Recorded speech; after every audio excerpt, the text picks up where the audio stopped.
Hello there, I keep falling behind on TV shows, surprise, surprise, that's typical me. Anyway, Marvel's What If, I just watched, yesterday, on Saturday, I watched episodes 2, 3 and 4 of Marvel's What If, and I have been thoroughly impressed. I really like the concept of this show, it's great.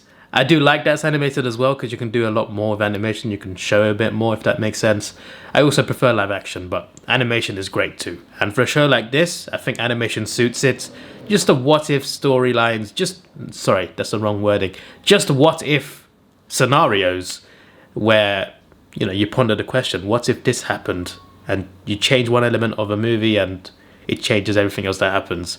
It's crazy, like you create all these alternate timelines and, well, it's just a what if thing. So they don't really happen, but they could happen in alternate universes. Episode 2 was If T'Challa Became Star-Lord. I was looking forward to this the most because it's probably Chadwick Boseman's last performance, the last thing he did before obviously sadly passed. Rest in peace to the man.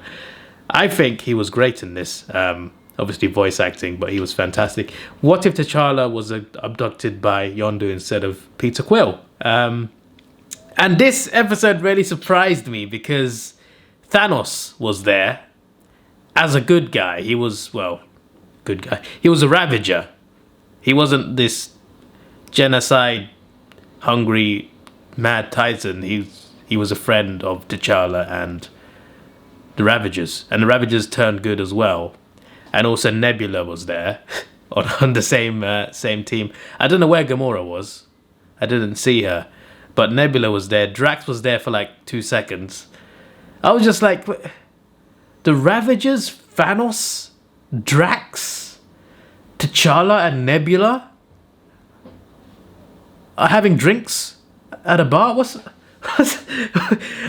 Have I missed something here? Obviously it's a what if, so obviously you can go crazy with it. But I was still shocked to see good guy Thanos. I was just like, okay. They also utilized the Black Order in this, who are still villains. Basically, because Thanos is no longer the main villain, it is now the Collector. He is now the big kingpin of the criminal underworld in space, right? And he also has the Black Order under his command. So you see them. The Black Order were a lot more interesting in this than they were in Infinity War and Endgame. They weren't really given much depth anyway, not given much of a storyline. Like, they were just guards for the Collector, so they weren't really like given that much more to do. It's not like they got a great story out of it, but they were utilized more. They look more like a threat. They seem more powerful in this, and they seem better at fighting in this than they did in the live-action Avengers movie. I love those movies, but they didn't do the Black Order very well, and that's one of the downsides of those movies, even though they were great. But yeah, I think it was great to see how they were utilized. I'm going to keep looking at my notes, sorry, because I wrote down so much. Otherwise I'm just going to forget what I'm going to say. T'Challa as Star-Lord is pretty cool. The opening scene, in Guardians, not the opening scene in Guardians, but the scene after he's abducted, where he's dancing on this planet, searching for the orb, getting the orb and getting stopped by Ronan's men.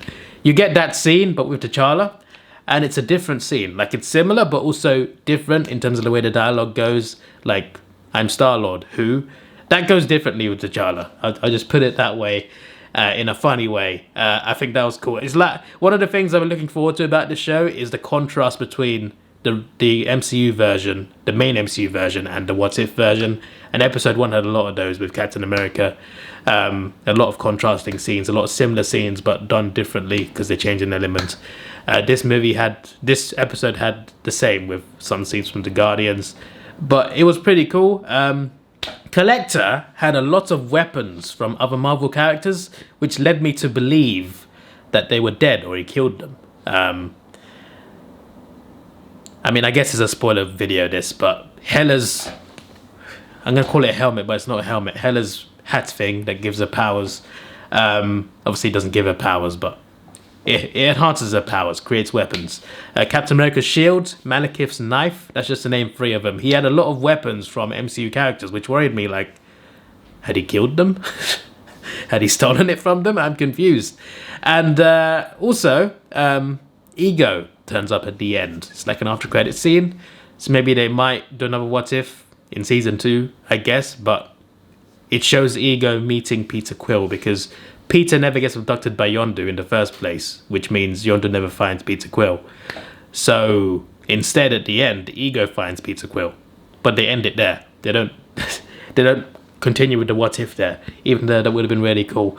But yeah, overall, a good episode 2, a very good episode 2. I like what they did. Episode 3 was a big wow. For me, that was the best episode so far. So basically, it is what if the Earth lost its mightiest heroes, aka what if the Avengers died? Yeah. What if the Avengers died? So there's someone killing the Avengers, and Nick Fury's confused, S.H.I.E.L.D's confused, even I'm confused. Who's doing this? How are they getting away with it? They're getting into these high security facilities and they're taking down these big heroes, big profile heroes. How are they doing this without being seen? But then they reveal who's doing it, and I'm like, now it makes more sense. Now it makes more sense. The reveal is quite shocking to me, partly because of who the character is, but also who is in the suit of that. Basically, the villain is a guy in a suit that has been a villain in the MCU, but it's a different person, if that makes sense. So it's a villain's outfit, but a different guy in the suit. That's all I'm going to say, even though this is technically a spoiler video. But I'm trying to keep it to minor spoilers, not major spoilers. But the reveal was crazy, man. And Loki plays a role because Thor's one of the people that dies. So Loki comes, even though Loki sent him there to die anyway, Loki comes down with the army of Asgard. I guess he has just justification now because Thor was killed.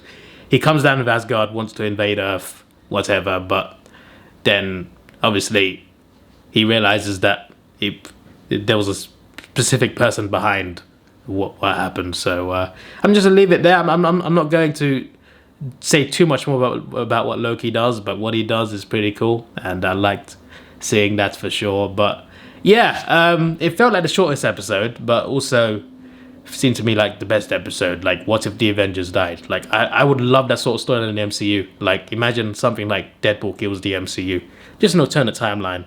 That would be crazy, you know. And it wasn't Deadpool in the What If, but it was pretty cool the way it was done. I did like what they did. And finally, what if Doctor Strange lost his heart instead of his hands?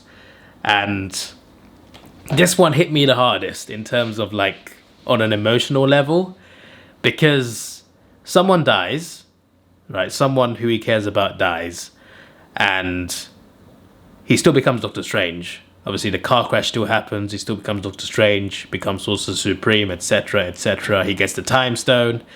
He uses that Time Stone to try and bring a dead person back. But no matter what he does, or how he does it, how he keeps reliving that day, he can never bring that person back. That hit me really hard, because you could see how much he cared about this person, and the fact that he couldn't bring that person back to life, despite constantly trying, and he wouldn't stop. He would constantly try. It hurt. It hurt me. It was hurting him, but it hurt me. I was just like, oh my days. My heartstrings are being plucked here. They're being plucked. But basically, you get a bad Doctor Strange, because he'll stop at nothing to stop this event from happening, even though he can't stop it. He tries to find the most sacred books, the most evil books, to try and find some sort of ritual or spell to bring this person back. No matter what he does, it just doesn't help. And whatever does work, he can't do, because, you know, it's too risky for the universe. I can't say much more, because that'd be major spoilers. I'm just doing minor spoilers, but oh my word. This episode really hit me. It really hit me. But yeah, that's basically what this episode is, though. There's two Doctor Strangers, actually. There's a good version and a bad version. Not going to say much else about that. But essentially what I've told you is most of the episode.